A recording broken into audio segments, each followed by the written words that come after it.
Je m'appelle Joy et je suis communicatrice animale.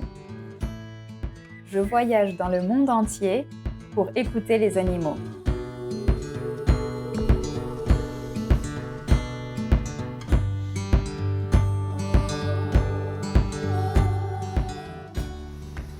La communication animale, vous vous demandez peut-être ce que c'est. C'est une communication intuitive que nous sommes tous en capacité de faire. C'est naturel et inné. On a juste oublié comment ça marchait. Quand j'ai découvert qu'on pouvait parler de cette manière aux animaux, j'ai été époustouflée par nos échanges. Et le premier à m'avoir poussée à en faire mon métier, ça a été Pacha, mon chat. Il est content le petit Pacha, hein. Il fait du pain avec sa petite patte. Je peux pas m'empêcher de vous montrer une photo. Je reçois tous les jours dans mon bureau des chiens, des chats et plein d'autres animaux surprenants. Mais je me suis rapidement demandé, que pensent les animaux sauvages ? Ont-ils des savoirs à nous transmettre, à nous les humains ? Alors c'est grâce à nos passions communes pour les animaux et la spiritualité que j'ai rencontré Pratik en Inde. Ensemble, nous avons commencé un périple dans le but de transmettre les messages des animaux. En plus d'être un super guide et compagnon de voyage, il ne lâche jamais sa caméra pour ne pas manquer la meilleure image. Comment ne pas dédier le premier épisode à ce pays que j'aime tant, où les vaches y sont sacrées, l'Inde. Nous vous emmenons dans cette aventure qui va transformer votre perception des animaux. Voilà ce que les vaches de Varanasi m'ont transmise.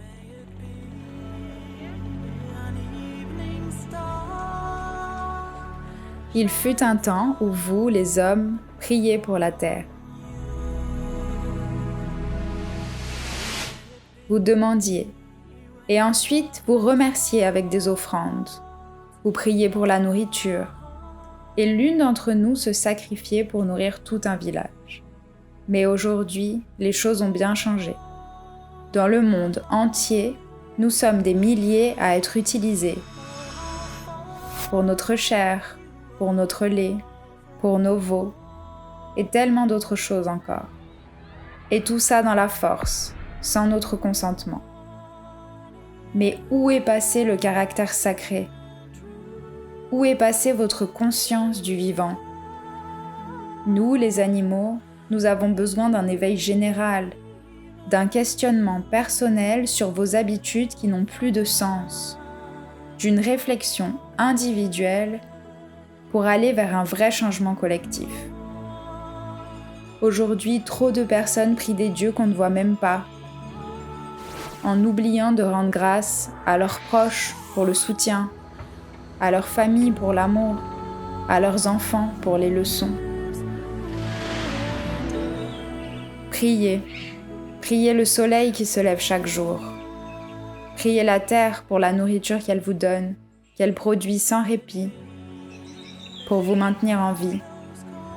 Priez et remerciez l'eau qui vous hydrate et qui vous nettoie émotionnellement.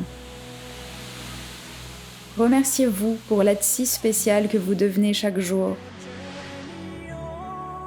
Remerciez votre corps qui vous soutient.